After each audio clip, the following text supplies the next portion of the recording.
Okay, അപ്പൊ പ്രസാദേട്ടൻ and തെസ്നീത, ഞാൻ പ്രസാദേട്ടനെ ആദ്യമായിട്ടാണ് ഇത്ര അടുത്ത് നിന്ന് കാണുന്നത്. തെസ്നീത്തെ പിന്നെ ഞാൻ കണ്ട് കണ്ട് കണ്ട് കണ്ട് എന്റെ ഹൃദയത്തോട് ചേർത്ത് വെച്ചിരിക്കുകയാണ്. അങ്ങനെയാണ് എന്റെ എക്സ്പ്രഷൻ വേറെ ആയിരുന്നു. ഇങ്ങനെ പറഞ്ഞു. അപ്പൊ പ്രസാദേട്ടൻ, അതായത് പ്രസാദേട്ടനെ ഇപ്പൊ ഒരു മിമിക്രി ആർട്ടിസ്റ്റ് അതൊക്കെ നമുക്ക് അറിയാം.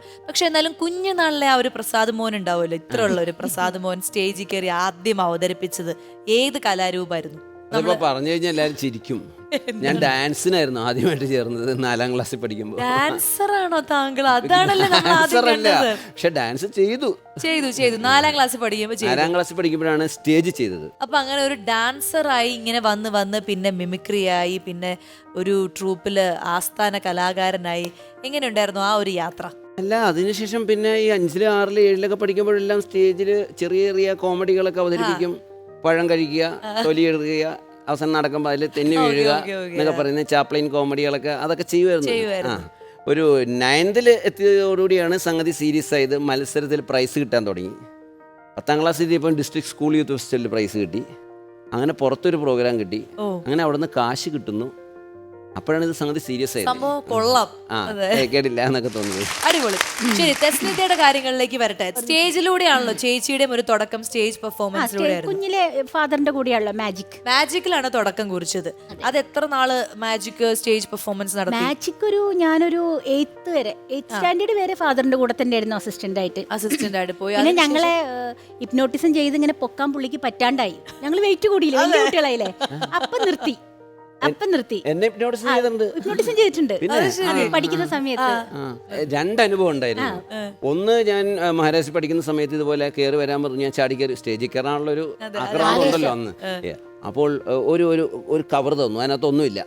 അവസാനം പുള്ളി പറഞ്ഞു, ഏറ്റവും മനസ്സിനകത്ത് ഇഷ്ടപ്പെടുന്ന ഒരു കാര്യം ആലോചിക്കാൻ പറഞ്ഞു. എന്നും ചിന്തിക്കുന്ന കാര്യമായിരിക്കണം. കുറേ പുള്ളി ഇങ്ങനെ ഡെവലപ്പ് ചെയ്തു. അപ്പം ഞാൻ പറഞ്ഞു ആലോചിച്ചു. എന്നിട്ട് അതിനകത്ത് കൈയിടാൻ പറഞ്ഞു. അപ്പം ഞാൻ കൈയിട്ടെടുത്തു. അപ്പൊ അത് കിട്ടി. ഒരു ബ്രേസർ ആയിരുന്നു. അത് ടെസ്നികാരന്റെ ഫാദർ എന്നെ പറ്റിച്ചതാണ് ആദ്യമായിട്ട്. അന്ന് മുതൽ ഒരു ചെറുപ്പക്കാരൻ വന്നത് എടുക്കുമ്പോ ഓഡിയൻസിൽ അന്ന് മുതൽ ഞാൻ കോളേജിന്റെ മഹാരാഷ്ട്രയിൽ ഇറങ്ങുമ്പോ എല്ലാരും പറയും നിന്റെ ആഗ്രഹം ഇതാണല്ലോ, നിന്റെ സ്വപ്നം. ഒരു ഹിപ്നോട്ടിസം ചെയ്തിട്ടുണ്ട്. ഹിപ്നോട്ടിസം ചെയ്യാനായിട്ട് പോയി. അത് ഞങ്ങള് ബോൾഗാട്ടി പാലസില് അവിടെ വള്ളംകളി മത്സരം നടക്കുകയായിരുന്നു.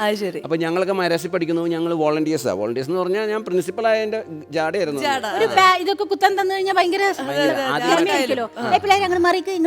സ്റ്റേജിന്റെ ചാർജ് എനിക്കാ. സ്റ്റേജിൽ നിന്ന് ഓരോരുത്തർ. അപ്പം പുള്ളി നോക്കിയപ്പോൾ സ്റ്റേജിന്റെ പുറകിൽ ഒരാൾ നിൽക്കുന്നു. അപ്പം പഴയ ഓർമ്മയൊന്നും ഇല്ല. പറഞ്ഞു ഞാനൊന്ന് ഹിപ്നോട്ടിസ് ചെയ്യണ പോലെ ഒന്ന് ചെയ്യും, അപ്പം അഭിനയിക്കണം. ഞാൻ പറഞ്ഞു അഭിനയിക്കാം എന്ന് പറഞ്ഞു. പുള്ളി 3 കസേര വെച്ച് തന്നു, കിടക്കാൻ പറഞ്ഞു. എന്നിട്ട് നടുക്കത്തെ കസേര അങ്ങ് മാറ്റി. ഇല്ലില്ല, ആദ്യം സ്റ്റേജിന്റെ പുറകിൽ വെച്ച് മാറ്റി കഴിഞ്ഞപ്പോൾ ഞാൻ കറക്റ്റ് അവിടെ കിടക്കുന്നുണ്ട്. കാരണം നമ്മുടെ ഷോൾഡറിന്റെ ബലത്തിലാണ് കിടക്കുന്നത്. പിന്നെ ഷോ തുടങ്ങി, എന്നെ വിളിച്ചു. ഞാൻ ചാടി കയറി അതുപോലെ ഹിപ്നോട്ടിസം ചെയ്യാൻ പോകുന്നു പറഞ്ഞു. ഇനി ഞാൻ ഇങ്ങനെ അഭിനയിച്ചു. കിടത്തി, കണ്ണടക്കാൻ പറഞ്ഞു. കണ്ണടച്ചു. കണ്ണടച്ചാണല്ലോ കിടക്കുന്നത്. പുള്ളി ഒരു കൊച്ചു കുട്ടീനെ മുകളിൽ കൊണ്ട് നിർത്തി. അത് ഞാൻ കണ്ടില്ല. അത് കണ്ടാൽ ഞാൻ പേടിക്കൂലേ. അപ്പൊ എല്ലാവരും കിടന്ന് വിളിക്കുന്നുണ്ട്, ഓഡിയൻസ് ഒക്കെ പ്രസാദേ എന്നൊക്കെ. എന്റെ ക്ലാസ്മേറ്റ്സ് ഒക്കെ ഉണ്ടല്ലോ. ഇതെല്ലാം കഴിഞ്ഞ് പുള്ളി എന്നെ ഉണർന്നു കഴിഞ്ഞപ്പോഴേക്കും ഞാൻ പഴുതൊക്കെ അങ്ങോട്ടും ഇങ്ങോട്ടൊക്കെ നടക്കുക. ഒരു ഓർമ്മയില്ല, അഭിനയിക്കുക. അഭിനയിച്ചു. എല്ലാം കഴിഞ്ഞ് കൈയിലേക്ക് വാങ്ങിച്ചു പോയി. എല്ലാം കഴിഞ്ഞ് ഭക്ഷണ സമയത്ത് ഞാൻ ചെന്നു ഫാദറിന്റെ അടുത്ത്.